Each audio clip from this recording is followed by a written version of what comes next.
81।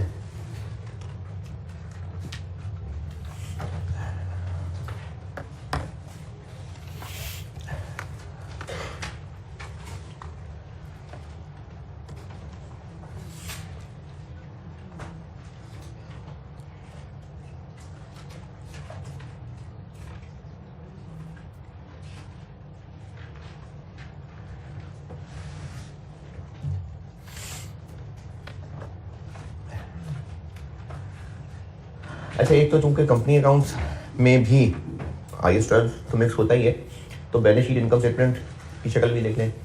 ये जो DTL या DTA होता है ये नॉन करंट कंसिडर होता है, क्योंकि इसने कौन सा अगले साल ख़त्म हो जाना है, ये तो चलता ही रहेगा कई साल तक। जो PPE के ऊपर DTL बना हुआ है वो तो कई साल बाद जाके रिवर्स होना है, इसलिए ये नॉन करंट में होता है। अगर DTA है तो नॉन करंट एसेट में प्रेजेंट होगा, DTL है तो नॉन करंट लाइबिलिटीज में प्रेजेंट होगा।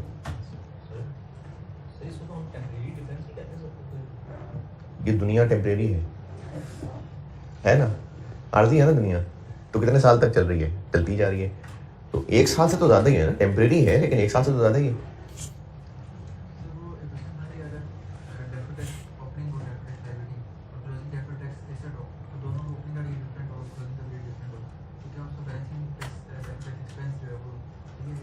हाँ, बैलेंसिंग ही निकाले हैं। हाँ, बैलेंस करने से आ जाएगा। ये भी मैं नोट्स में आपको ये चीज़ बताता हूँ, अभी नोट्स में इसका जिक्र आ रहा है, बताता हूँ। तो deferred tax asset, deferred tax liability ये नॉन करंट चीज़ है, और ये जो करंट टैक्स पेबल होता है ये करंट लायबिलिटीज में आता है।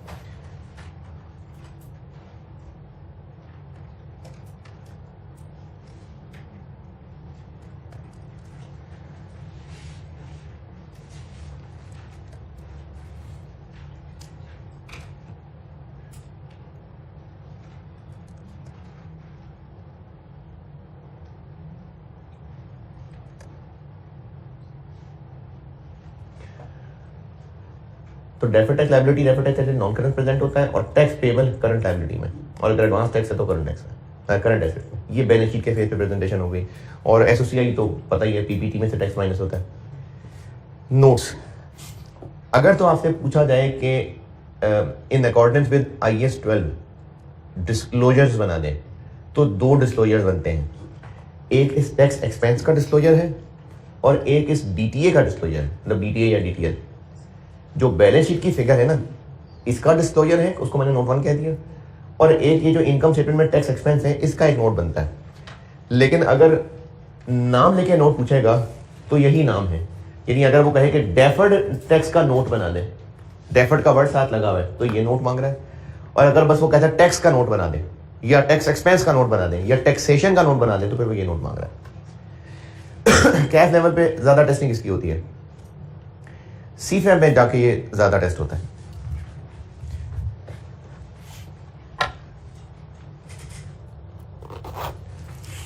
बात सुनिएगा,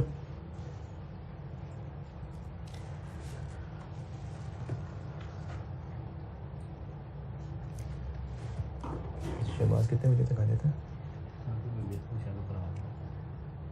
कितने बजे तो नहीं मेरे ख्याल में आया था वो, 7 बजे आया था। शहबाज उसकी बात करो, दाढ़ी वाले की, नवाज की नहीं। हाँ, वो आई ना सके मुझे मिले रूम 4 में, और दूसरा निशानदेही चाहिए कहीं जाता। तो अगर डेफर्ड टैक्स के नाम से नोट मांगा है तो ये है, और टैक्सेशन या टैक्स एक्सपेंस के नाम से नोट मांगा है तो ये है। ये कैफ में हुआ है 1-2 दफा टेस्ट, ज्यादा टेस्ट होता नहीं है लेकिन पढ़ना तो है, हो सकता है।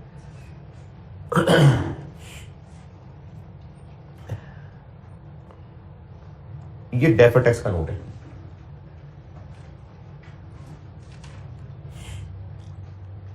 आपके लेवल पे ये इक्विटी कॉलम में तो कोई खास है नहीं चीज आने वाली, आपके लेवल पे ये 2 ही चीजें हैं।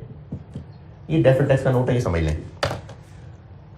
बैलेंस शीट में नेट DTL या DTA का बैलेंस, नेट DTA या DTL का बैलेंस शो हो रहा है। लेकिन deferred tax liability, deferred tax asset, कल एंड पे एक सवाल किया था, वो कैलकुलेट कैसे होता है? सारे एसेट्स लायबिलिटीज की लिस्ट बनती है और उन सब के ऊपर कोई ना कोई डिफरेंस होता है, उस डिफरेंसेस पे रेट लगा दें, बिल्कुल जैसे कल वाले सवाल में किया था। तो वो हर एक इंडिविजुअल एसेट लायबिलिटी पे बनने वाला डीटीएल डीटी आ जाएगा, और अगर उन सबका नेट टोटल कर लें तो वो नेट एक क्लोजिंग बैलेंस आ जाएगा। वो है जो बैलेंस शीट में प्रेजेंट होता है। जैसे कल वाले सवाल में देखिए जो मैंने बोर्ड पे ही किया था, वैसे उन सब डीटीएल डीटीए का अगर एक नेट टोटल कर लें, किया वैसे मैंने नहीं था, लेकिन कितना आता है, कितना 9.38 डीटीएल डीटीए।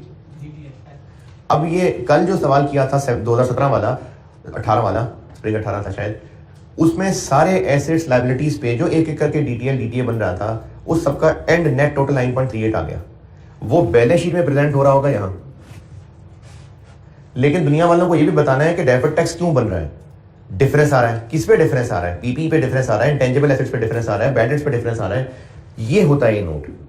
तो इस तरह से जितनी भी लाइन आइटम्स हैं, जिन जिन पे डिफरेंस था, जिन जिन पे डेफर्ड टैक्स बनना था, वो सब यहां पर नाम लेके बताए जाते हैं। ये मैंने मिसालें लिखी हैं, ये मैंने मिसालें लिखी हैं।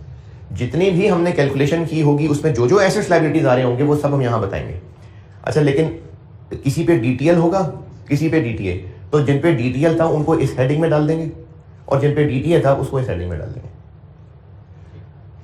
पिछले साल और इस साल, और इस ओपनिंग और क्लोजिंग के साथ अगर इस साल के दौरान कोई ओसीआई आइटम आई है, जैसे एक वो था रिवैल्यूएशन जो कल कंप्लीट किया था, और दूसरा वो जो फेयर वैल्यू था, उसके ऊपर एंट्री करते हुए साथ डेफर्ड टैक्स लाए थे ना, ये वो है, वो यहां लिखेंगे। फिर बैलेंसिंग फिगर ये होगी, और ये बना इस टेबल फॉर्म में है, लेकिन यही काम एक्चुअली हम कल टी अकाउंट में कर चुके हैं। ये बीडी था, ये सीडी था, ये जो ओसीआई में गया था, और बैलेंसिंग फिगर पीएनएल है। बस नोट में क्या हो रहा है कि टी अकाउंट में ये लिखा था, ये लिखा था, ये लिखा था, बैलेंसिंग ये निकाला था, लेकिन इस डिस्क्लोजर के अंदर हर लाइन आइटम के साथ ये काम हो रहा होगा। ये फिगर्स हमने वैसे भी कैलकुलेट की होती हैं वर्किंग्स के अंदर, बस उन्हीं को उठा के यहाँ प्रेजेंट करना। डीटीएल जिन पे बना हुआ है उसकी अलग ग्रुपिंग, डीटीए जिन पे बना हुआ है उनकी अलग ग्रुपिंग, और उन सबके जो पिछले साल के बैलेंसेस थे वहां, जो इस साल के बैलेंसेस हैं वो यहाँ। और ओसीआई अगर है इस साल, जैसे इस साल पीपीई रिवैल्यू है, वो यहाँ आ जाएगा, और पॉजिटिव आएगा कि नेगेटिव आएगा। अगर एंट्री में डेफर्ड टैक्स क्रेडिट हुआ है तो पॉजिटिव आएगा, डेफर्ड टैक्स डेबिट हुआ है तो नेगेटिव आएगा।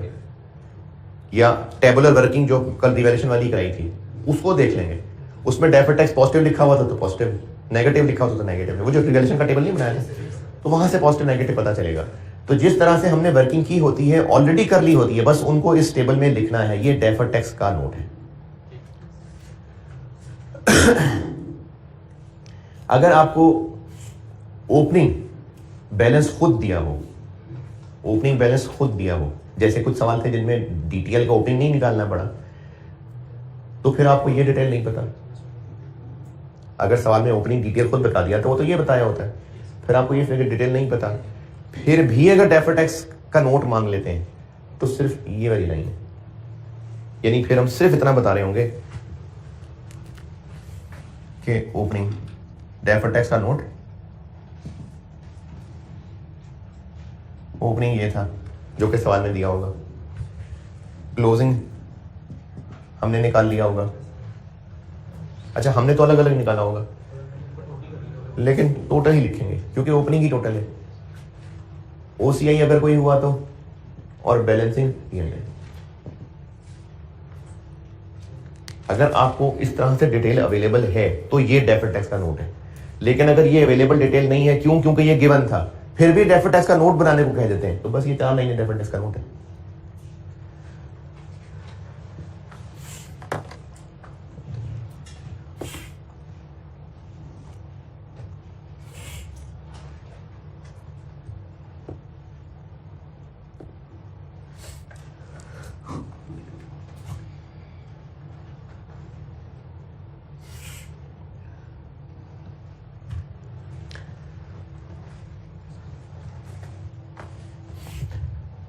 अच्छा, वो जो हम डेफर्ड टैक्स के टी अकाउंट की वर्किंग करते हैं उसको दफा करके ये भी कर सकते हैं आप, वो छोड़ दें बेशक कब से, यानी इसी शक्ल में ही कर लें बेशक, ताकि deferred tax asset, deferred tax के नोट की भी प्रैक्टिस ही होती रहे।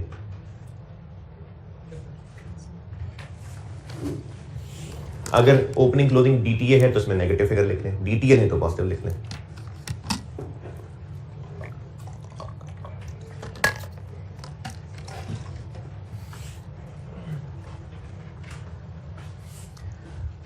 वो जो मैंने तो बात बताई है उसको कुछ लिख लें अपने अल्फाज में। आज क्या क्या कैमरे अवेलेबल है, कल क्या क्या अवेलेबल है? अभी कोरोना तो मैं उसे कंफर्म करता हूँ। रूम कैमरे 4 से 5 तो होते हैं। उससे पहले भी इसलिए पहले एक दफ़ा मैं जो कि अभी 1-2 दिन में जा रहा हूँ यूटिलाइज़ कर लूँ, क्योंकि FR 2 मैंने ख़त्म करना है। कॉस्ट भी पूरी कोशिश करूँगा संडे को कर दूँ, FR 1 नहीं होगा, वो करना पड़ेगा। तो मैं चाह रहा हूँ कि गुलबर्ग वालों को कहूँगा भाई तो ऑनलाइन ले लेना, वैसे भी 10 लोग ही आते हैं, तो मैं उस टाइम में यहाँ एक्स्ट्रा रिकॉर्डिंग करा देता हूँ।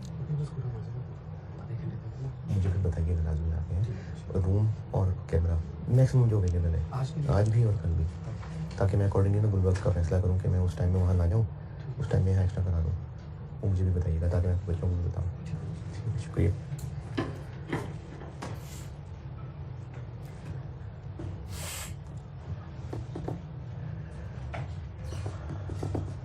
जिनको समझ नहीं आ रही क्या लिखना है ये, तो मैंने ये कहा है कि अगर डेफर्ड टैक्स का नोट मांगा हुआ है और हमने इस साल की भी कैल वर्किंग की है, पिछले साल की क्यों की है, ओपनिंग नहीं दिया था तो निकालने के लिए, तो फिर हमारे पास ये सामान मौजूद है, फिर हम ये प्रॉपर ये नोट बना सकते हैं। लेकिन अगर आपको ओपनिंग सिर्फ टोटल दिया हुआ था तो फिर आप इस शक्ल में नहीं बना सकते नोट। फिर भी अगर वो नोट मांग लेता है तो इस शक्ल में नहीं बन सकता, फिर वो इस शक्ल में बनेगा। ये जो गिवन है वो ये है, जो हमने कैलकुलेट वर्किंग में किया हुआ है नेट, ये वो है। इस साल अगर रिवैल्यूएशन हुई ये वो है, और डिफरेंस पीएनएल। तो फिर भी अगर डेफर्ड टैक्स नोट मांगा है उसने तो ये बना दें इसकी जगह।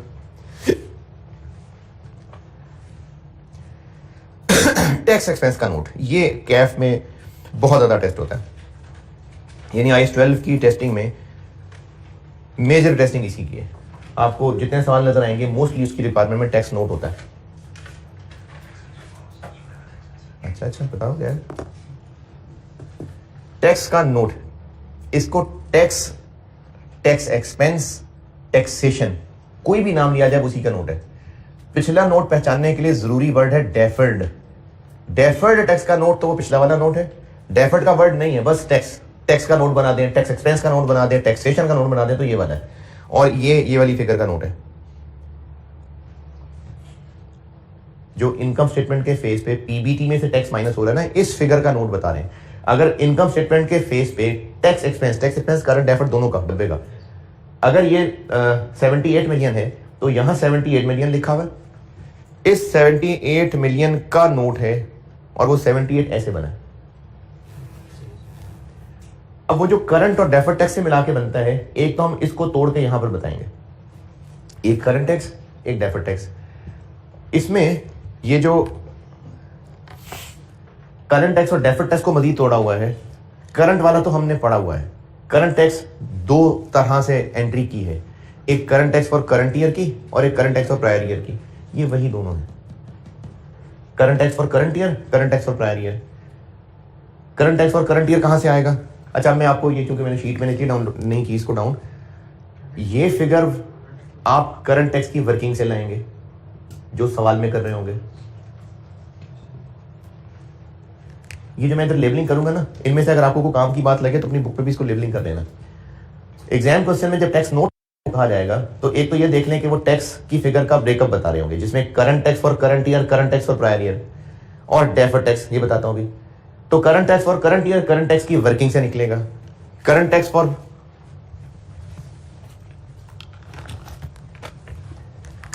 प्रायर ईयर गिवन होगा। ये तो आपको नहीं पता ना, ये तो सवाल वाला बताएगा तो फिर ये गिवन होगा। पॉजिटिव लिखना है कि नेगेटिव लिखना है? अगर टैक्स वाले और टैक्स मांग रहे हैं तो पॉजिटिव, पिछला वापस कर रहे हैं तो नेगेटिव। इसको एक मैंने ये नाम भी दिया था। अगर टैक्स वाले और मांग रहे हैं तो उसको अंडर प्रोविजन कहा था, टैक्स वाले पुराना वापस करना चाह रहे हैं तो ओवर प्रोविजन कहा था। तो उसके मुताबिक प्लस माइनस आएगा। ये दोनों अगर मौजूद है तो ठीक है, डब्बा बना के टोटल कर दें ताकि करंट टैक्स इन दोनों का टोटल हो गया। डेफर्ड टैक्स, जो डेफर्ड टैक्स हम लोग कैलकुलेट करते हैं, यानी ये टी अकाउंट बना के, चाहे वो जो टेबल अभी बताया था, अगर डेफर्ड टैक्स का नोट मांगा है तो टेबल बना के, ये मैंने टी अकाउंट ये सीधा करके बनाया है। टी अकाउंट में ये चार चीजें ही कल बताएंगी, तो मैंने टी अकाउंट ही बनाया हुआ है। तो ये जो हम लोग P&L की फिगर यानी डेफर्ड टैक्स बैलेंस करके निकाला करते हैं, इनमें से वो ये फिगर है, ये जो डेफर्ड टैक्स की वर्किंग करके BD, CD, OCI और टैक्स ये है। और इस साइड पे निकला तो ये नेगेटिव फिगर लिखेंगे, इस साइड पे निकला तो पॉजिटिव फिगर।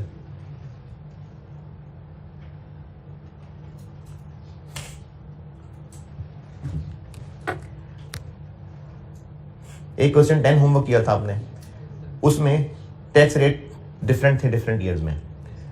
तो अगर 2007 की कैलकुलेशन कर रहे हैं और 2007 की डिटेल निकाल रहे हैं यानी ये, तो इस पे और टैक्स रेट लग रहा है, वही लग जाएगा। और 2006 की जो कैलकुलेशन की थी उसमें टैक्स रेट और था, ये वो है। तो टैक्स रेट चेंज होना कोई मसला नहीं है, जिस साल का जो टैक्स रेट लगा के कैलकुलेशन कर ली, बस ये अकाउंट में वो फिगर लिखी है। तो ये ओपनिंग है, ये क्लोजिंग है, OCI इस साल में अगर है तो, और जो बैलेंसिंग टैक्स एक्सपेंस निकलेगा वो इस डब्बे का टोटल है। यानी डेफर्ड टैक्स को जो मैंने तोड़ के 3 लाइनें लिखी हुई हैं, ये यहां पर है। इस ब्रेकअप को बताता हूं, करंट टैक्स, डेफर्ड टैक्स, इन दोनों को मिलाया तो ये क्या चीज बन गई, ये टोटल टैक्स एक्सपेंस है। और ये टोटल टैक्स एक्सपेंस है जो ऊपर SOCI के फेस पे आ रहा था।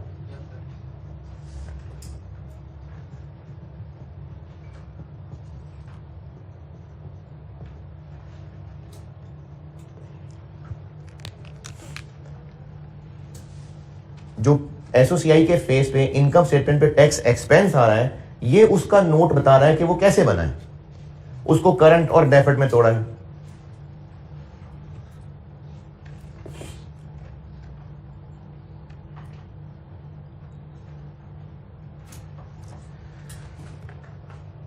ये फिगर कहां से आएगी, ये नहीं, ये गिवन होगी। ये जो फिगर गिवन होगी current tax for prior year, कुछ सिचुएशन में उसको हम current tax for prior year की बजाय deferred tax for prior year में लिख रहे होंगे। कोई सिचुएशन ऐसी हो सकती है। वो जो आज तक आपने current tax for prior year पढ़ा था ना, उसी की बात कर रहा हूं। एक हालात ऐसे हो सकते हैं जिसमें वही फिगर हम यहां लिखने की बजाय यहां लिखेंगे, यानी उसको हम current tax for prior year की बजाय deferred tax for prior year कह रहे होंगे। वो मैं डायरेक्ट लगा के नीचे बताता हूं, ये वही चीज है। यानी जो फिगर मैंने ये लिखी है ना, या तो वो फिगर यहां आनी है या यहां आनी है, ये मैं डायरेक्ट लगा के नीचे लिखा हुआ।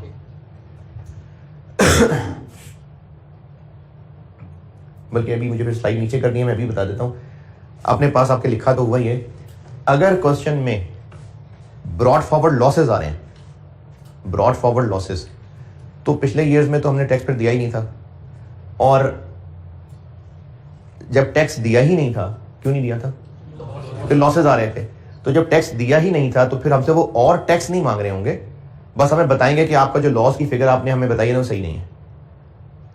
अगर पिछले ईयर्स ब्रॉड फॉरवर्ड लॉसेस चले आ रहे हैं, यानी सवाल में आप इसको, ये एक दफा टेस्ट हुआ है, एक दफा 2013 में एक दफा टेस्ट हुआ था, इसलिए मैं इसको बता रहा हूं। दोबारा टेस्ट नहीं हुआ, लेकिन 2013 में हुआ था एक दफा टेस्ट। अगर ब्रॉड फॉरवर्ड लॉसेस चले आ रहे हैं तो current tax for current year तो हम खुद इस साल का कैलकुलेट कर रहे होते हैं। Current tax for prior year ये होता है ना, पिछले ईयर्स में जो टैक्स हमने जमा कराया था वो और मांग रहे हैं। तो अगर ब्रॉड फॉरवर्ड लॉसेस चले आ रहे हैं, इसका मतलब पहले टैक्स ही नहीं दिया था। तो अब अगर वो हमसे और टैक्स मांग रहे हैं तो कैसे मांगेंगे, टैक्स तुमने दिया ही नहीं था। तो अब से वो और टैक्स मांगने की बजाय ये कह रहे होंगे कि ये लॉसेस की फिगर आपकी ठीक नहीं है। तो वो जो ब्रॉड फॉरवर्ड लॉसेस थे पिछले साल, वो क्या थे, कैरेट फॉरवर्ड लॉसेस, उन पे डेफर्ड टैक्स बना हुआ था। तो अब लॉस की फिगर बदलने का मतलब है हम डेफर्ड टैक्स की अमाउंट चेंज करेंगे। ये जिस सवाल में है उस सवाल में ही समझ आएगा। अभी मैंने सिर्फ बस सरसरी सा बताया है कि इसके लिए एक नोट लिखा हुआ है, नीचे स्टैटिक वाली चीज जो लिखी है वो पढ़ लें, फिर ये मेरी इनकी पोजीशन खराब हो जाएगी। नीचे स्टैटिक लगा के मैंने जो लिखा है ना इसी पेज पे, वो पढ़ लें। और नहीं समझ आया तो बिल्कुल छोड़ दें, उसको कोई लिफ्ट ना करें।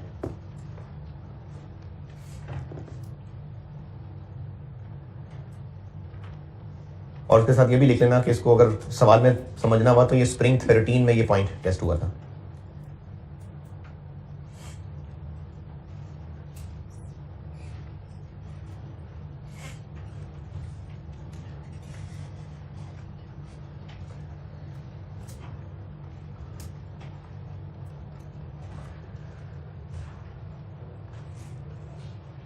अच्छा, ये मैंने जो यहाँ पर चीज़ बताई है ना, ये अभी इसलिए बताई है कि इसको बता के मैंने फारिग किया, जिस सवाल में है उस सवाल में सॉल्व होगा तो ये बात कुछ समझ आएगी, बस मैंने इसको फारिग कर दिया। अभी वाली डिस्कशन समझने के लिए इसको छोड़ देते हैं, अभी जो इस वक्त समझाने लगा हूँ ये फारिग करते हैं अभी, क्योंकि ये एक सवाल में एक सिचुएशन में आया था, वरना नॉर्मली ये यहाँ होता है।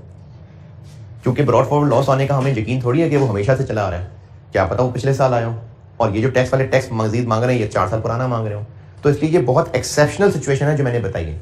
इसलिए ये tax for prior year mainly यही ही होगा, तो इसलिए अभी से ऑनवर्ड डिस्कशन के लिए इस लाइन को स्किप कर देते हैं। तो डेफर्ड टैक्स के डब्बे में 2 लाइनें रह गई, ये फिगर कैसे निकलेगी? जो नॉर्मली आज तक हम deferred tax expense for the year निकालते आए हैं वो इस डब्बे का टोटल होगा, वो इस डब्बे का टोटल करने से आएगा नहीं कह रहा, जो फिगर हम यहां से निकालेंगे वो हम डब्बे के नीचे लिख देंगे। अब इस डब्बे के अंदर चलते हैं, इस डब्बे के अंदर हैं 2 लाइनें, 2 हैं, ये मैंने गायब करा दी, 2 लाइनें हैं, इफेक्ट ऑफ रेट चेंज है और relating to temporary differences during the year है, इनको समझ लें।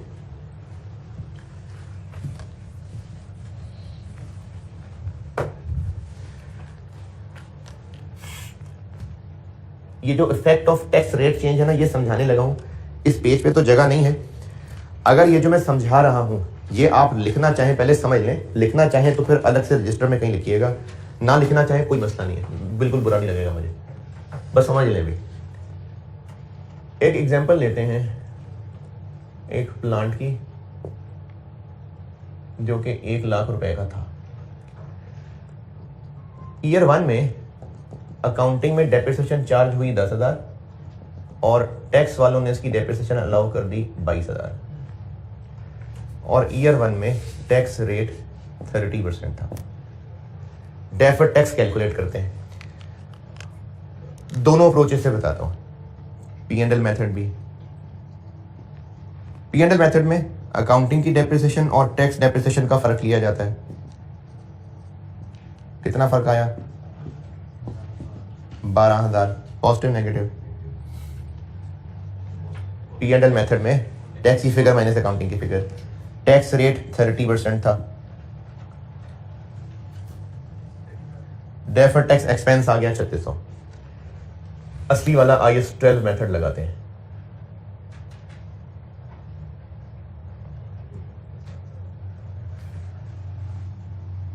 Carrying amount, tax base, difference. इस PPE की कैरिंग अमाउंट कितनी? 90, tax base 78, difference 12, taxable deductible, positive negative positive, DTL बनेगा 30%, 36। डेफर्ड टैक्स के अकाउंट में BD कोई नहीं है, CD 3600 इस साइड पे आ जाएगा 3600। ये दोनों का आंसर सेम क्यों आ रहा है? ये मैंने पहले एक दफ़ा बात की थी कि इस मेथड में क्लोजिंग में डिफरेंस ले रहे होते हैं और इस मेथड में फॉर द ईयर में डिफरेंस ले रहे होते हैं। क्योंकि पहला साल है तो जो फॉर द ईयर डेप्रिसिएशन में फर्क आ रहा है वही क्लोजिंग बुक वैल्यू में फर्क है, इसलिए तो ये सेम है। ईयर 2 में अकाउंटिंग डेप्रिसिएशन हुई चार्ज फिर से 10,000, टैक्स डेप्रिसिएशन चार्ज हुई 19,000 और टैक्स रेट, अगर मैं इसको P&L मेथड से करूं तो अकाउंटिंग में फिगर 10,000 चार्ज हुई, टैक्स में अलाउ हुई 19,000, डिफरेंस आ गया पॉजिटिव 9,000 और 30% लगाया तो 2,700। और असली वाले IAS 12 मेथड से करूं तो PPE carrying amount 80,000, tax base 59,000, difference 21,000 positive, यानी DTL बनेगा 6,300 और डेफर्ड टैक्स की वर्किंग से BD आ रहा है 36, CD 63 और बैलेंस करें तो सेम होना भी चाहिए, क्योंकि पिछले साल तक के डिफरेंसेस पे टैक्स, इस साल तक के डिफरेंसेस पे टैक्स, और इसका डिफरेंस वही होगा जो इस साल मजीद डिफरेंसेस आए उन पे टैक्स, और P&L मेथड में सिर्फ इस साल जो डिफरेंसेस आए उन पे टैक्स लग रहा होता है, तो इसलिए हाँ सेम ही आना था। ये बात पहले बता चुका था मैंने, ऐसी बस पिछली बात दोबारा लिखी है, मैं बात पिछली बता चुका हूं। अब जिस मकसद के लिए एग्जांपल सामने बोर्ड पे बनाई है, टैक्स रेट 36%,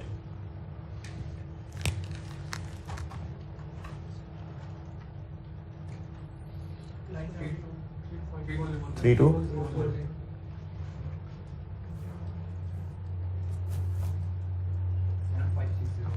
7560,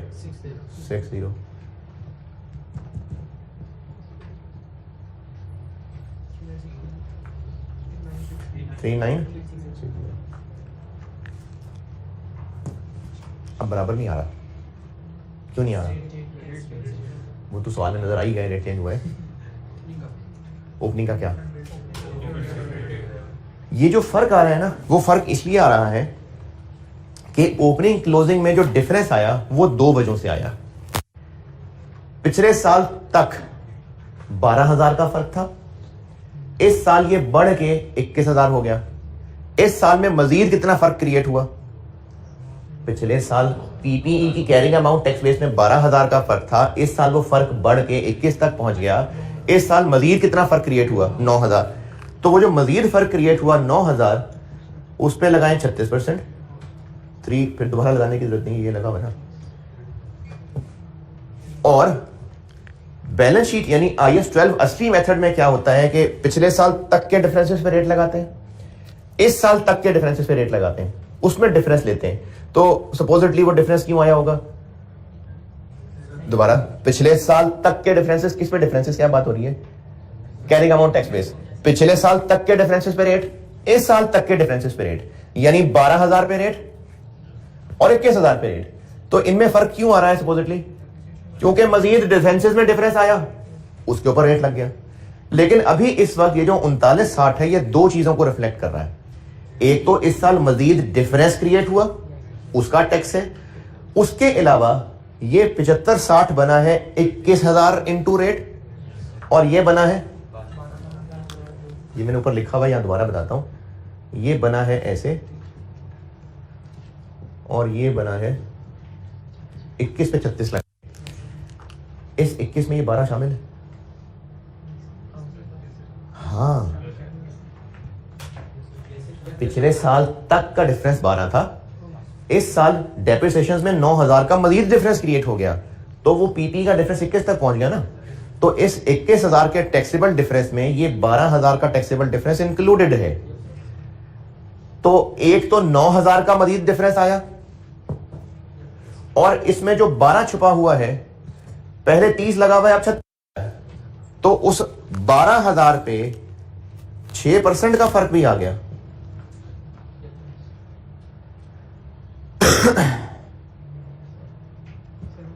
सेवन टू, ये ऐसे बना है ये।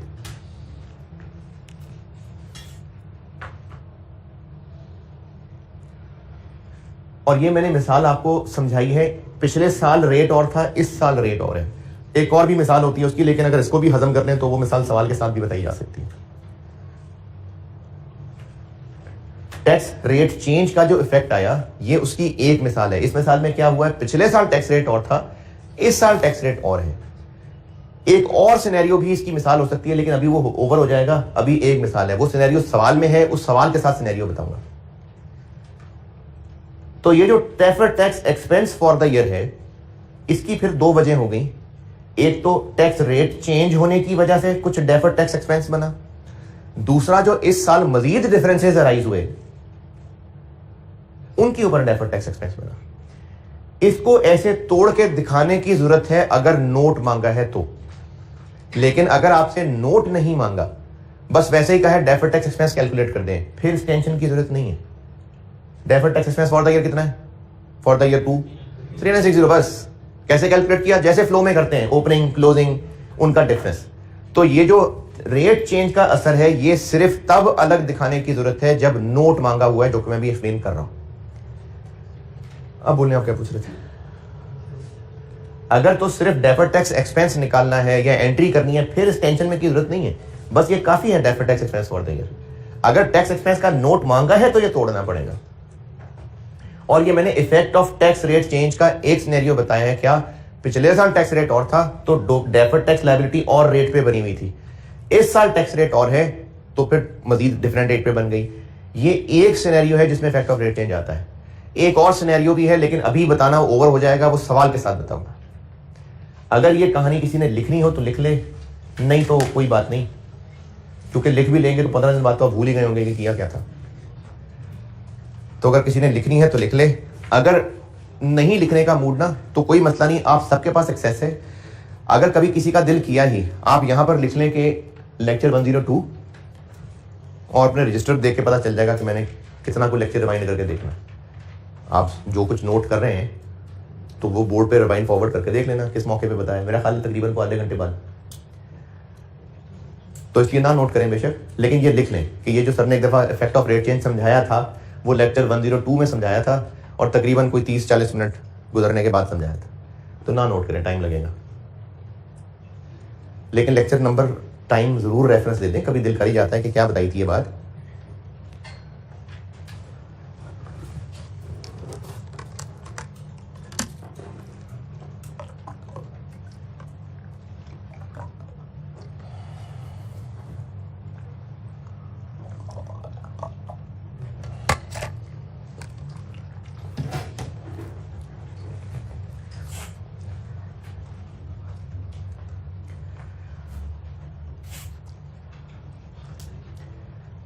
अच्छा, पता नहीं आप ये लेक्चर दोबारा लगा के रीजन देखें ना देखें, इसलिए इतना जरूर लिख लें कि इफेक्ट ऑफ रेट चेंज का एक सिनेरियो मैंने मिसाल देके समझाया था जिसमें पिछले साल टैक्स रेट और थे, इस साल टैक्स रेट और है।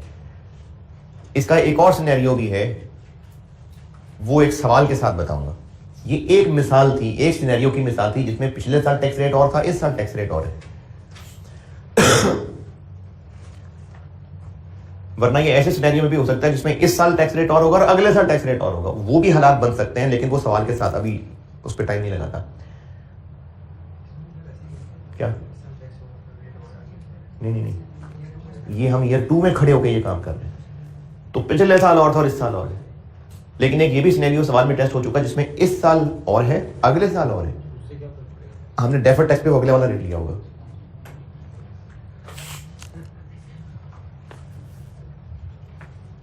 और वो जो अगले साल और है वो भी से अनाउंस है। तो effect of tax rate change यानी 720 रुपए, ये चीज सिखानी थी और वो नोट में फिर रिलेट करता हूं।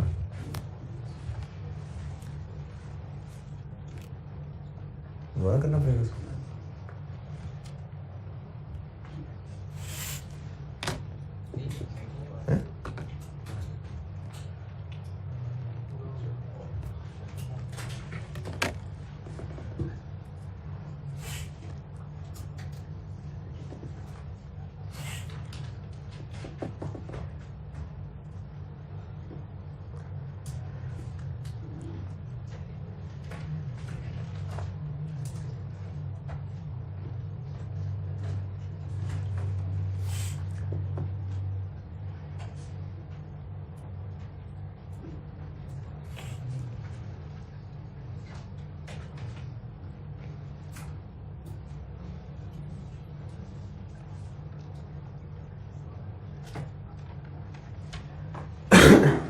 यहां तक कि लेबलिंग अगर ये करनी है तो कर लें, अच्छा है वैसे करें ये लेबलिंग आप। मैं फिर स्लाइड को मूव करूं, ये वाली लेबलिंग हो गई।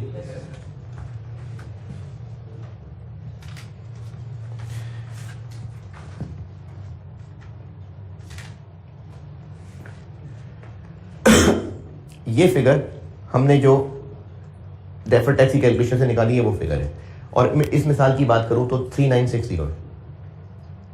ये फिगर 3960 है। जो हमने ऐसे बनाई है, नहीं टाइम ना ज़ाया करें, जो ऐसे निकाली है, जैसे डेफर्ड टैक्स निकालते हैं, ये फिगर यहां डब्बे के अंदर आ गई, डब्बे के बाहर आ गई। इफेक्ट ऑफ रेट चेंज यानी जो मैंने 720 निकाला है, ये कैसे कैलकुलेट किया? पिछले साल के डिफरेंसेस, जिन जिन पे रेट लगा था, जो रेट लगा था, अब उनके क्लोजिंग पे जो रेट लग रहा है उसका डिफरेंस। 12,000 पिछले साल डिफरेंस था, पिछले साल इस पे 30 लगा था। अब पीपीई का अभी क्लोजिंग तो आ रहा है, अब इस पे 36 लग रहा है। पीपीई का पिछले साल जो डिफरेंस था उस पे 30 लगा था, इसी लाइन आइटम की बात जरूरी है। इस पीपीई पे अब 36 रेट लग रहा है, तो पिछले साल किस पे 30 लगा था? 12,000 पे, उस पे 6 और लगा दें। ये इफेक्ट ऑफ रेट चेंज जी, वो बताता हूं, अभी प्लस माइनस बताता हूं। अगर पिछले साल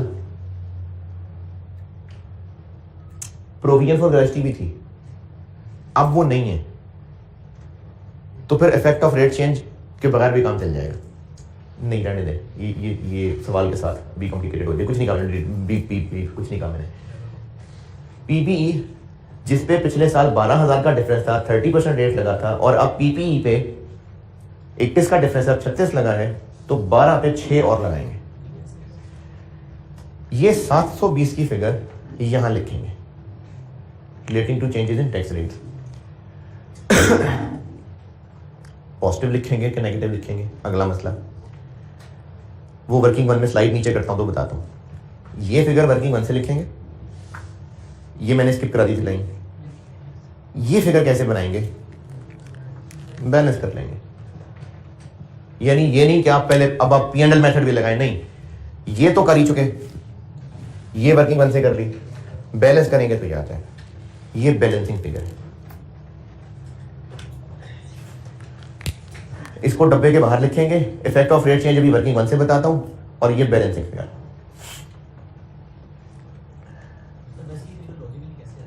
कौन सी? ये 32-40 डेफर्ड टैक्स जो इस साल के मजीद डिफरेंसेस राइज होने से रिलेटेड है। नहीं, ये गिवन होगा ना, ये गिवन होगा सवाल में। ये 32-40 है, ये 32-40 है। आपने 39-60 निकाला, यहां से 720 निकाल लिया, 39-60 और ये अब बैलेंस करके ये निकलेगी। अच्छा, अब अगर टैक्स फॉर प्रायर ईयर आ गया तो वो मैंने इसलिए बात फौरन छोड़ दी थी ना। टैक्स फॉर प्रायर ईयर आ गया तो क्या करेंगे, वो जिस सवाल में इसका जिक्र लाऊंगा तब बताऊंगा। लेकिन ये फिगर बैलेंसिंग करके निकाल रहे होंगे। अगर टैक्स फॉर प्रायर ईयर आ गया तो इसका क्या करना है वो फिर उस सवाल की सिचुएशन में बताऊंगा, इसलिए मैंने इस पर ज्यादा बात नहीं की।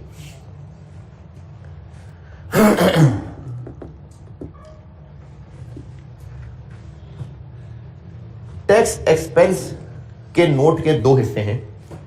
ये सारा जो पेज पे है टैक्स एक्सपेंस का नोट ही है। एक ये हिस्सा है और एक हिस्सा है, इसको रिकंसिलिएशन भी कहते हैं, रिलेशनशिप भी कहते हैं। इस हिस्से का जो मैंने ये सारी लाइन आइटम लिखी है ना, ये लाइन आइटम किसी स्टैंडर्ड से उठा के नहीं लिखी। एक दो का जिक्र तो था स्टैंडर्ड में, लेकिन बाकी मैंने सवालों में आई हुई चीजें लिखी हैं। यानी ये वो मैंने चीजें लिखी हैं जो समझाया होता है, समझाऊंगा फिर से। हो सकता है सवाल में कोई और लाइन आइटम ऐसी आ जाए, तो इसलिए ये जो 5-6 लाइनें लिखी हैं ये स्टैंडर्ड में लिखी हुई लाइनें नहीं है कि बस इतनी ही हैं। जैसे इस दफा ये जो इस दफा का अटेम्प्ट का सवाल आया है, उसमें एक लाइन आइटम टेस्ट हुई थी जो CFAP में पहली दफा टेस्ट हुई थी कुछ 2 अटेम्प्ट पहले। उस सवाल को कॉपी करके उन्होंने कैफ में डाल दिया, तो वो मैंने एक हाथ से यहाँ पर आपको लाइन और लिखवा दूंगा। यानी वो भी मिसाल सामने आ गई तो वो भी लिख देते हैं। इसलिए मैं आपको ये चीजें समझाऊंगा ताकि अगर कोई और डिफरेंट लाइन हुई, वैसे मोस्टली होंगी इसके अंदर से, यानी मोस्टली इन्हीं में ही होती हैं, क्योंकि मैं आपको जो चीजें कॉन्सेप्चुअली यहाँ समझाऊंगा, इसके अलावा और कोई खास मिसालें हैं नहीं।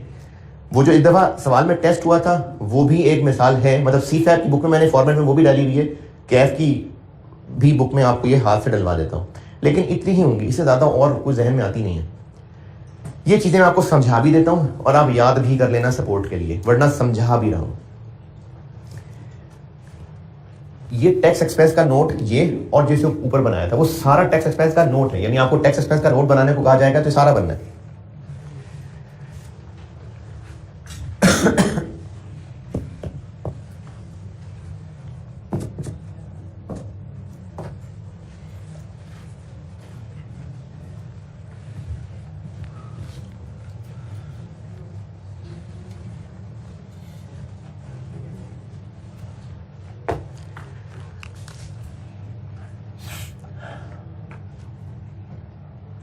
P&L मेथड, अकाउंटिंग प्रॉफिट था 400 मिलियन और इसमें हमने कुछ डिफरेंसेस बैड डेट ऐड करके राइट ऑफ लेस किया, अकाउंटिंग डेप्रिसिएशन, टैक्स डेप्रिसिएशन, वो डिफरेंसेस कुछ एडजस्ट किए जो कि थे 150 के, तो टैक्स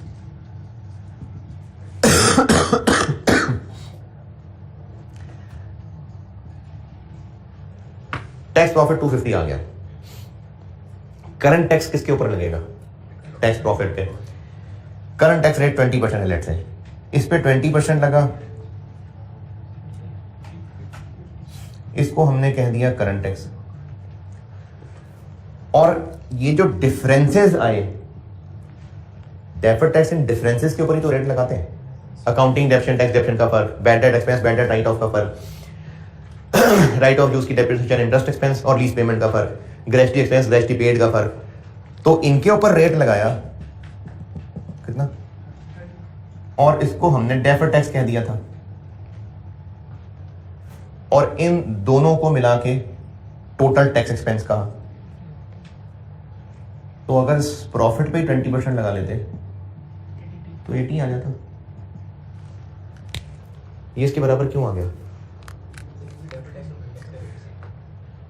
ठीक है, ये रीजन। और हमने अकाउंटिंग प्रॉफिट से डिफरेंसेस एडजस्ट करके टैक्स प्रॉफिट निकाला, उस टैक्स प्रॉफिट पे रेट लगा के इसको करंट टैक्स कह दिया, और उन डिफरेंसेस पे रेट लगा के इसको डेफर्ड टैक्स कह दिया। तो जो इनका टोटल है वो वही है जो अकाउंटिंग प्रॉफिट पे ही रेट लगा लेते हैं। और ये बात आप अभी चेक कर लें पेजेस पलट के, जब मैंने डेफर्ड टैक्स की बेसिक 5 एग्जांपल्स करवाई थी, उनमें से पहली 4 में किसी भी एग्जांपल के किसी भी साल को चेक कर लें। क्या चेक कर लें? पीबीटी पे टैक्स रेट लगा के चेक करें। जो मैंने 5 बेसिक एग्जांपल्स डेफर्ड टैक्स का कॉन्सेप्ट समझाने के यूज की थी, उनमें से 5वीं छोड़ के पहली 4 किसी भी एग्जांपल किसी भी साल को चेक कर लें। अगर पीबीटी पे ही टैक्स रेट लगा दें तो देखें क्या आता है।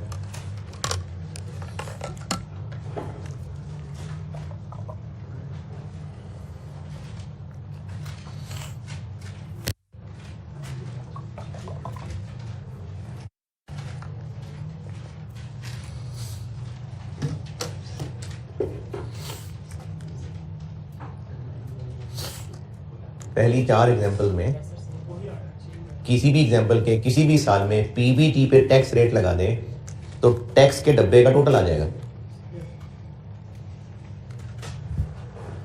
तो ये इत्तेफाक से हो रहा है? नहीं, कॉन्सेप्चुअली यही होना चाहिए।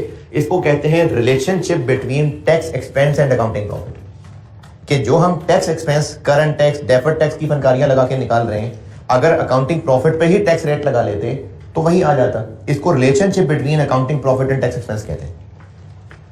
और अब भी डेफर्ड टैक्स की जिंदगी का एक और मकसद समझ आता है कि जब हम कहते हैं इतना प्रॉफिट है तो टैक्स भी इसके ऊपर होना चाहिए। टैक्स वालों की नजर में इतना प्रॉफिट है तो चलो इतना टैक्स वो ले लें, लेकिन हमारे मुताबिक जब इतना टैक्स प्रॉफिट है तो इनकम स्टेटमेंट में टैक्स भी इसके मुताबिक आना चाहिए। इसीलिए डेफर्ड टैक्स का कॉन्सेप्ट बना था। तो इसको टैक्स एक्सपेंस और अकाउंटिंग प्रॉफिट के दरमियान रिलेशनशिप कहते हैं। लेकिन क्या हमेशा इन एनी केस ऐसा ही होगा? क्या जो जो डिफरेंसेस हैं उन सब पे डेफर्ड टैक्स बनेगा? नहीं। तो इसका मतलब हमेशा ये टैली नहीं करेगा। इसी चीज को यहां शो करना होता है। 400 पे रेट लगाया, ये 80 आ गया। अकाउंटिंग प्रॉफिट 400, इस पे टैक्स रेट लगा के दिखाया, ये 80। आइडियली स्पीकिंग ये 80 किसके बराबर होना चाहिए? इसके। ये नहीं, टैक्स प्रॉफिट नहीं भाई, ये जो हमने टैक्स एक्सपेंस निकाला हुआ है, करंट डेफर्ड सब मिला के ये टैक्स एक्सपेंस है। तो अकाउंटिंग प्रॉफिट पे ही रेट लगा दें तो ये इसके बराबर आना चाहिए, लेकिन नहीं आ रहा। तो यहां पर हमने वो रीजंस बतानी है। अकाउंटिंग प्रॉफिट लिखा, लाइन लगा दी, यानी डबल लाइन लगाने का मतलब होता है कि इस फिगर को नीचे अब हम प्लस नहीं करेंगे, वो अलग चीज थी। अकाउंटिंग प्रॉफिट लिखा, लाइन लगा दी, इस पे रेट लगाया टैक्स का, ये एक फिगर आ गई। ये फिगर टोटल टैक्स के बराबर आइडियली होनी चाहिए थी, नहीं है, कोई रीजन होगा।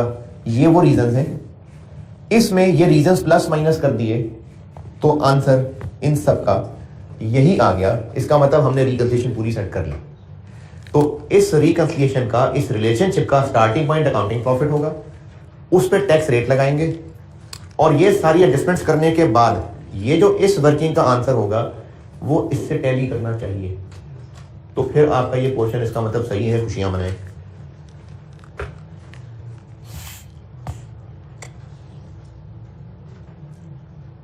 और अगर सेम नहीं है तो सवाल में 0 नंबर नहीं है, जो जो कुछ किया होगा उसके मिलेंगे नंबर।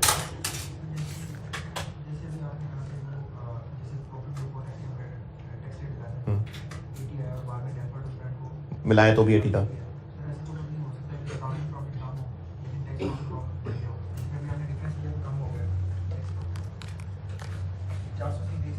कर देते हैं जी 500 अभी कर लेते हैं। इस पे 20% लगा दें। अरे नहीं यार, तो 100 लगेगा, एक ही जैसा है। कितना आ गया? 120। ये हो गया करंट टैक्स और इस पे 20 लगा दें 80। तो डेफर्ड टैक्स फिर नेगेटिव बनाया होगा। डिफरेंसेस पॉजिटिव नेगेटिव दोनों होते थे ना। तो अगर अकाउंटिंग प्रॉफिट से टैक्स प्रॉफिट ज्यादा होगा तो यकीनन इस पे नेगेटिव डेफर्ड टैक्स बना होगा और वो फिर 40 का नेगेटिव बना होगा DTA।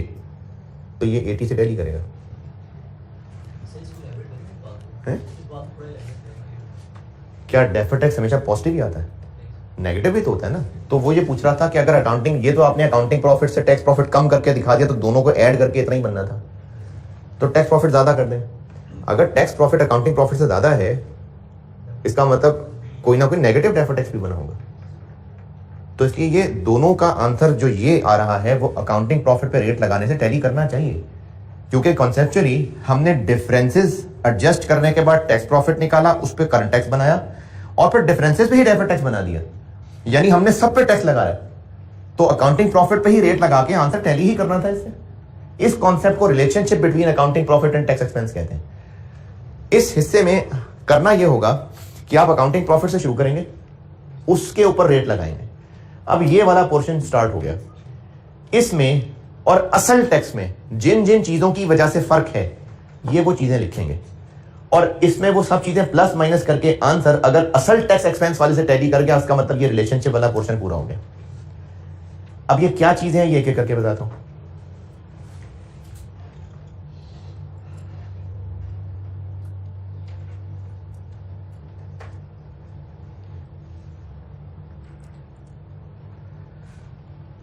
पढ़ा जा रहा है? नहीं तो सामने बुक खोल के वहां से पढ़ लेना, पता तो चल ही रहा है पहुंच लेंगे। ये जो अभी मैंने यहां सब बताया कि अकाउंटिंग प्रॉफिट पे ही रेट लगा दें, तो करंट और डेफर्ड का जो टोटल डब्बे का बनता है वही होना है। अकाउंटिंग प्रॉफिट में वो इनकम्स और एक्सपेंसेस आ रहे होते हैं जो इस साल हमने बुक्स में रिकॉर्ड किए हैं। Accounting profit for the year होता है, उसमें वो इनकम एक्सपेंसेस होते हैं जो फॉर द ईयर हमारी बुक्स में रिकॉर्डेड हैं। इस पे जब टैक्स रेट लगेगा तो टैक्स उन्हीं आइटम्स का ही इफेक्ट शो कर पाएगा। गहरी होगी बात। प्रॉफिट बिफोर टैक्स जो हमारी बुक्स में आ रहा है उसमें कौन से इनकम्स और एक्सपेंसेस हैं जो हमारी बुक्स में फॉर द ईयर रिकॉर्ड हुए हैं, तो इस पे रेट लगाना उन्हीं का ही टैक्स इफेक्ट बता सकता है। उनमें for the year tax rules में फर्क था तो उन फर्क पे डेफर्ड टैक्स बना दिया, लेकिन tax expense for the year में कुछ ऐसी लाइन आइटम्स भी हैं जिनका ताल्लुक पिछले साल के एक्सपेंसेस इनकम से है, पिछले साल की रिटर्नों से है, पिछले साल के मसाइल से है। यानी कि ये जो करंट टैक्स और प्रायर ईयर है ये कहां से आया? ये टैक्स वालों ने खुद लेटर लिख के बताया कि पिछले ईयर्स में ये मसला है, तो ये वाली फिगर तो इस पे रेट लगा के आनी भी नहीं थी। Accounting profit for the year पे रेट लगाएं तो इसके अंदर वो टैक्स भी कवर हो जाएगा जो पिछले रिटर्न में टैक्स वालों ने मसला निकाला नहीं, जबकि हमने उसको भी टैक्स एक्सपेंस माना है। तो ये फिगर हमें एज इट इज फिर से लिखनी पड़ेगी, क्योंकि ये रिकंसाइलिंग आइटम है ना ये, तो इसको हम यहां खुद से लिखेंगे। तो ये यही वाली फिगर है।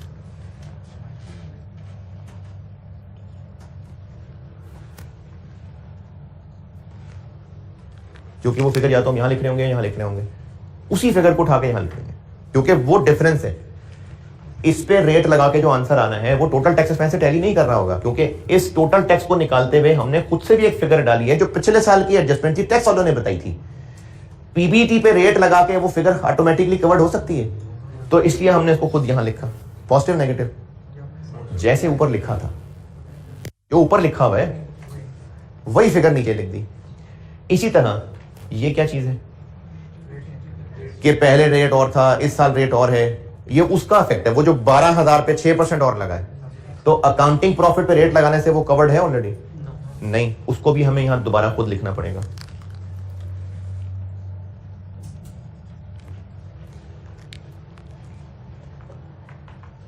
नहीं, दोबारा। ये सारा पोर्शन स्टार्ट हुआ है अकाउंटिंग प्रॉफिट से, इस पे रेट लगाया, ये आंसर आ गया। अगर नॉर्मल हालात रहते तो ये फिगर किससे टैली करनी चाहिए? टोटल टैक्स एक्सपेंस से। ये तो अब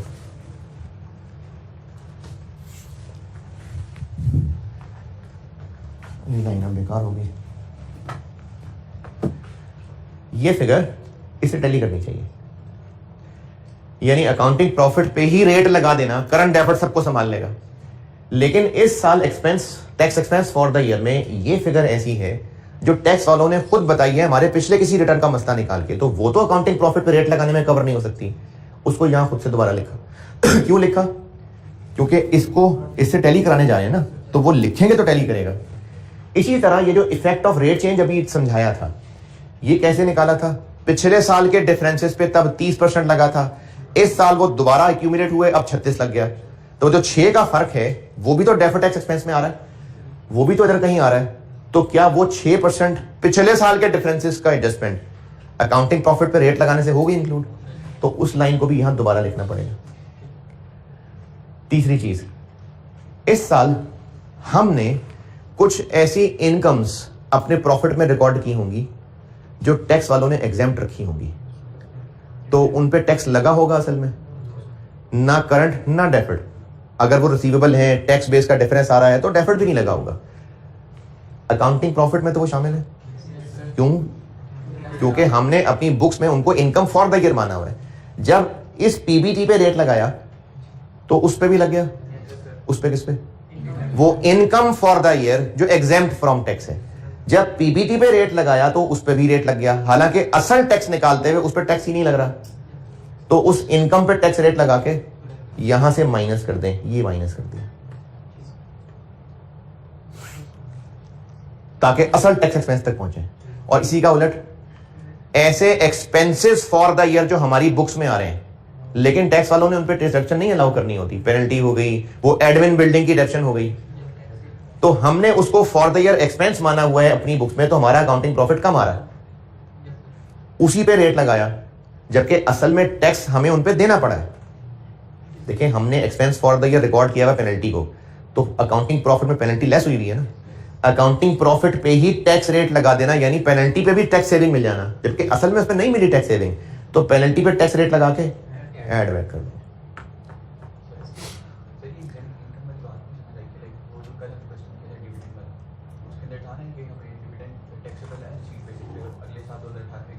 हाँ। अच्छा, उस पे इस साल वो डिविडेंड नहीं मिला। सवाल ये पूछा है जो कल वाले सवाल से, चूंकि किया हुआ है अभी ही रिलेट कर रहे हैं, तो मैं जवाब दे देता हूं। इस साल हमने उसको डिविडेंड इनकम बनाया, इस साल कैश मिल गया था, तो उस पे तो टैक्स वैसे ही नहीं लगना था। उस पे हमने डेफर्ड टैक्स भी नहीं बनाया। क्यों नहीं बनाया? क्योंकि आइंदा वो एग्जेम्प्ट हो गया हुआ था, तो tax base carrying amount same कर दी थी, डिफरेंस ही नहीं आया, तो डेफर्ड टैक्स भी नहीं बना। यानी हमने फॉर द ईयर एक डिविडेंड, इनके कल वाले सवाल की बात कर रहा हूं, हमने फॉर द ईयर एक डिविडेंड इनकम मानी हुई थी, जो डिविडेंड इस साल कैश ना मिलने की वजह से करंट टैक्स भी नहीं लगा, और टैक्सेबल डिफरेंस जीरो होने की वजह से डेफर्ड टैक्स भी नहीं लगा, और लगना भी नहीं है। वो ये है, उस पे रेट लगा के हम यहां से लेस कर देंगे। उस पे ना करंट टैक्स पड़ा है। करंट टैक्स क्यों नहीं पड़ा? क्योंकि कैश रिसीव ही नहीं हुआ। और डेफर्ड टैक्स क्यों नहीं उस पे कैलकुलेट हो सका? क्योंकि अब वो एग्जेम्प्ट हो गई, यानी अब उस पे टैक्स है ही नहीं, ना वो करंट टैक्स में आया ना डेफर्ड टैक्स में आया। लेकिन वो डिविडेंड इनकम हमारे अकाउंटिंग प्रॉफिट में इंक्लूडेड है, इसमें वो फिगर इंक्लूडेड है। जब अकाउंटिंग प्रॉफिट पे रेट लगा के लाइन लिख रहे हैं, तो एक तरह से उस पे भी लग गया हुआ है, उसका रेट यहां से लेस कर दिया। यानी वो इनकम फॉर द ईयर जिसपे इस साल टैक्स नहीं लगा करंट और डेफर्ड भी नहीं है उस पे, तो वो यहां से लेस कर दिया। क्यों नहीं है? क्योंकि एग्जाम्प्ट इनकम है जी।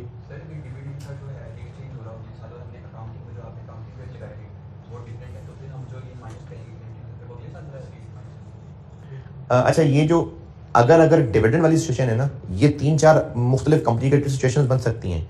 इन पे मैंने डिविडेंड की एक वैरायटी एग्जांपल्स बनाई हुई हैं, वो मैं आपसे एक फाइल शेयर कर दूंगा। अभी इस वक्त ये चीज़ समझ लें, इसमें वो अगर जो है ना वो उसको ज़्यादा कॉम्प्लिकेट कर देगा। तो डिविडेंड की मुख्तलिफ शक्लें मैंने एग्जाम्पल में बनाई हुई, वो मैं शेयर करता हूँ।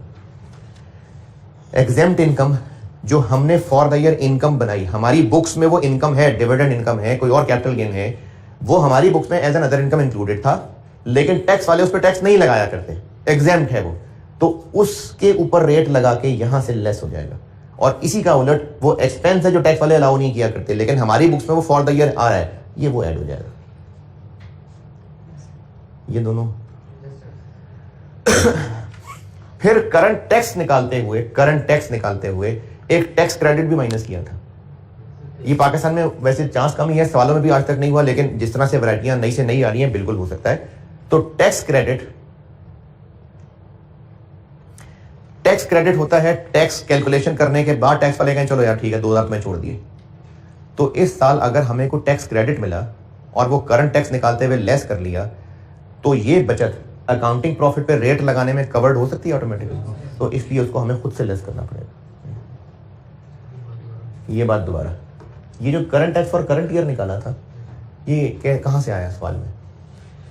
वर्किंग करनी पड़ी। जब वो आप वर्किंग कर रहे होंगे ना, accounting profit, adjustments, tax profit, उस पर रेट लगाएंगे, उसके बाद जो आंसर आएगा उसमें से आप एक टैक्स क्रेडिट माइनस कर रहे होंगे, वो सवाल में दिया होगा। उसके बाद जो नेट बनेगा हमने current tax for current year कहा होगा। तो current tax for current year जो ऊपर लिखा हुआ है वो कैलकुलेट करते हुए टैक्स क्रेडिट माइनस किया गया है। अकाउंटिंग प्रॉफिट पे रेट लगा देने से वो टैक्स प्रॉफिट नहीं है, वो टैक्स क्रेडिट नहीं है ऑलरेडी कवर्ड, इसलिए हमें उसको अलग से यहां दोबारा माइनस करना पड़ेगा। ये वो फिगर है जो हमने करंट टैक्स की कैलकुलेशन करते हुए माइनस की हुई है।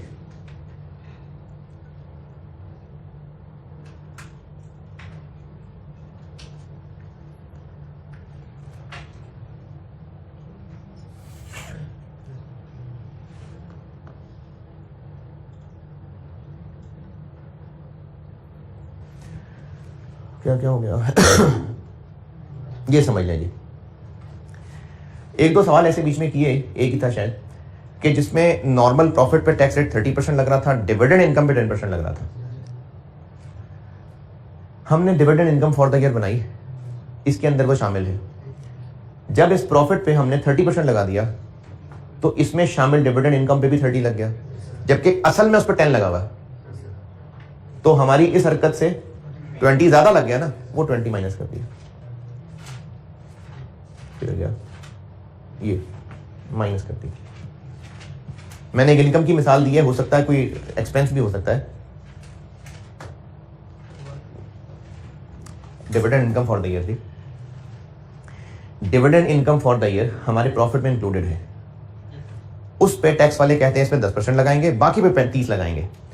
तो हमने जब अकाउंटिंग प्रॉफिट सारे के सारे पे 30 लगाया इधर, तो इसमें जो डिविडेंड इनकम शामिल है उस पे भी 30 लग गया, उस पे भी 30 लग गया, जबकि असल में डिविडेंड इनकम पे बस 10 लगा हुआ है। तो हमारी इस हरकत से डिविडेंड इनकम पे 20 ज्यादा लग गया हुआ है, वो 20 लगा के माइनस कर देंगे।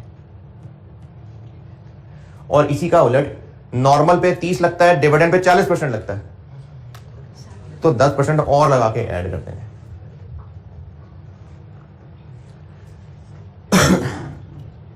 और एक लाइन आइटम इसमें और लिख देता हूं, वो मैंने सीए फाइनल में पढ़ाया था और इस दफा वो टेस्ट भी हो गया। वो है जी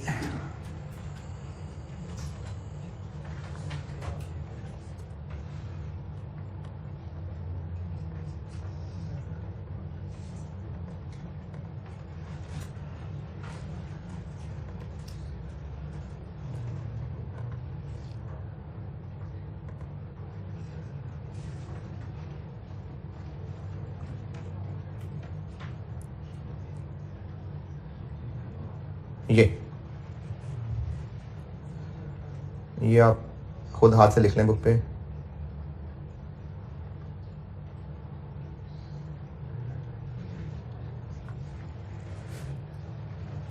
benefit arising from a previously unrecognized DTA minus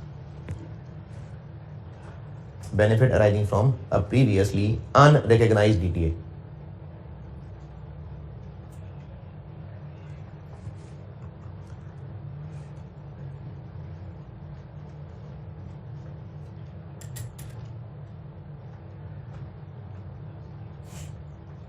अच्छा, इसकी वजह समझाता हूं लेकिन काफ़ी गहरी है, जिनको ना समझ आए टेंशन नहीं लेनी। Benefit arising from previously unrecognised DTA minus होना है, और ये फिगर कैसे सवाल में पता चलेगी वो भी मैं भी आपको मिसाल से बता देता हूँ, लेकिन इसकी वजह समझाने लगा। जिनको समझ आए ठीक है, नहीं तो इग्नोर। यहां पर हमने ब्रॉड फॉरवर्ड लॉसेस की कोई एडजस्टमेंट नहीं की। जब करंट टैक्स निकाल रहे होते हैं, जब करंट टैक्स कैलकुलेट कर रहे होते हैं, तो उसमें तो हमने ब्रॉड फॉरवर्ड लॉस भी एडजस्ट किए होते हैं। वो तो फॉर द ईयर चीज नहीं है, वो तो पिछले साल के लॉसेस थे, तो उनके ऊपर भी हम लेस करके फिर करंट टैक्स कैलकुलेट करते हैं। तो अकाउंटिंग प्रॉफिट पे रेट लगाने से वो चीज कैसे कवर हुई? नहीं हुई ना। तो अकाउंटिंग प्रॉफिट पे रेट लगाने से तो कवर नहीं हुई, लेकिन हुआ ये, जो मैं कल एक बात बताने की कोशिश कर रहा था कि दोस्त ने भी आना है, हम उसकी सीट अभी से रख लेते हैं।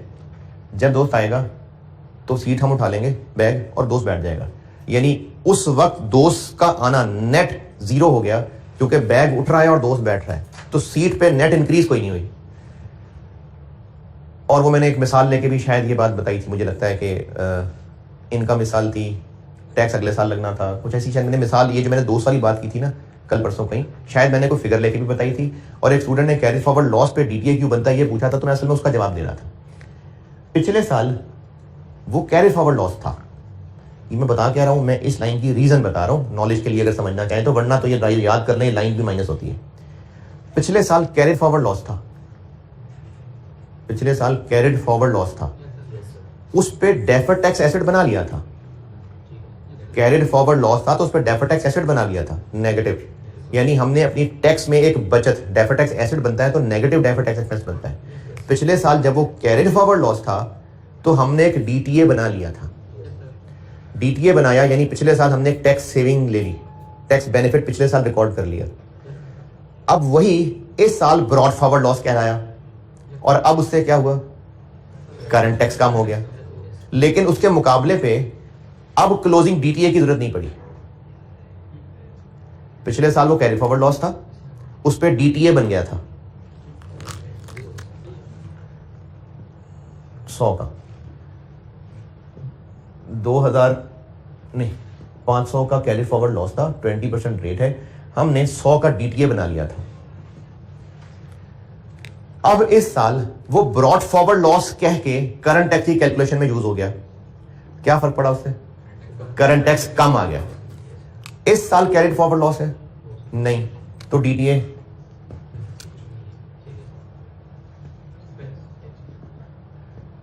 यानी उधर करंट टैक्स कम हुआ, इधर डेफर्ड टैक्स बढ़ गया, वो ऑफसेट हो गया।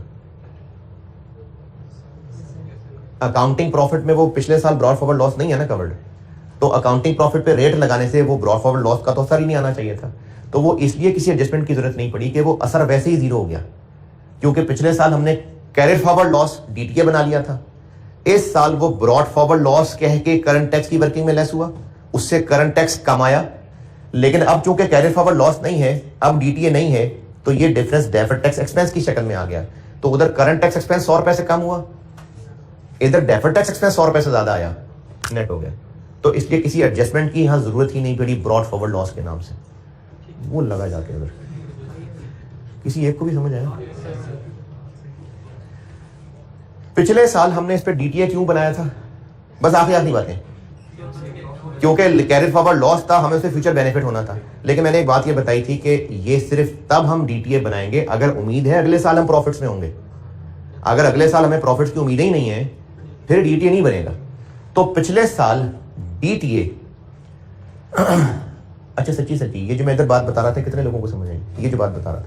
चले मैं इन्हीं को देख के बता रहा हूँ अगली बात। पिछले साल चूंकि हम कैरिड फॉरवर्ड लॉस पे DTA बना चुके थे, और इस साल ये 500 का 500 करंट टैक्स में ब्रॉड फॉरवर्ड लॉस कह के आया और बेनिफिट दे गया, तो करंट टैक्स 100 से कम हो गया और डेफर्ड टैक्स एक्सपेंस बन गया, वो ऑफसेट हो गया। पिछले साल लॉस था तो 500 का, लेकिन हमें उम्मीद नहीं थी अगले साल के प्रॉफिट्स होंगे,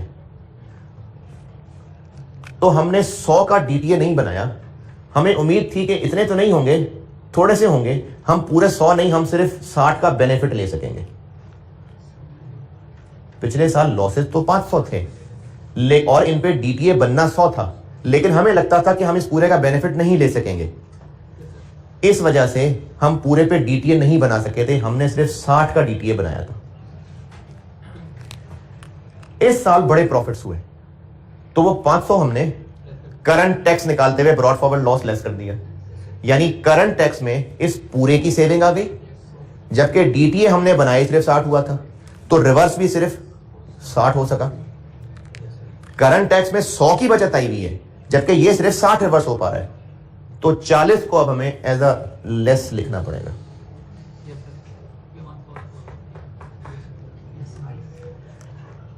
अब अगर सारा कुछ ऊपर से गया तो आप ये 40 निकालेंगे कैसे, ये सवाल वाला बताएगा कि ये जो पहले लॉसेस थे उन पे जो डेफर्ड टैक्स बनता था, हमने सिर्फ इतना बनाया हुआ था, तो जितना नहीं बनाया हुआ था वो अब लेस कर देना।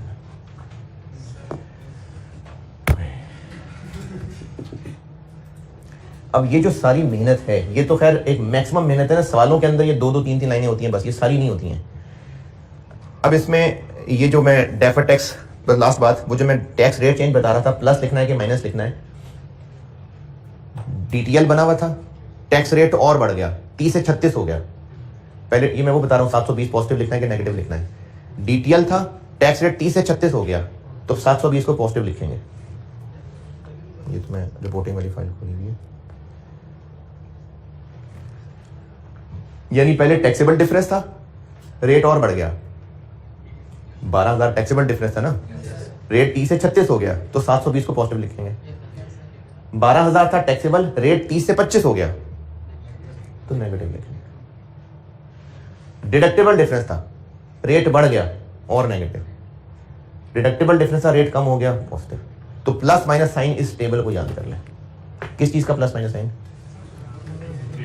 कि ये जो रेट चेंज का इफेक्ट लिखना है, पॉजिटिव लिखना है कि नेगेटिव लिखना है, ये। अच्छा, अब ऐसा है कि मैं शायद आज, वो मुझे बताएगा अभी, अगर तो आज कोई मुझे कैमरे की फैसिलिटी मिल गई और आप में से को आना चाहा, तो जैसी मुझे फैसिलिटी पता चलेगी मैं आपके ग्रुप में मैसेज कर दूंगा कि इस टाइम में FR2 की एक्स्ट्रा क्लास कर रहा हूँ। बताने वाली बातें काफ़ी हद तक पूरी हो गई, अब इस सारी मेहनत की सवाल की प्रैक्टिस होनी, तो वो फिर एक अगर आज क्लास मिल गई तो ठीक है, उसमें, और कल बस फिर इंशाल्लाह बहुत है। ठीक है जी, अल्लाह हाफ़िज़।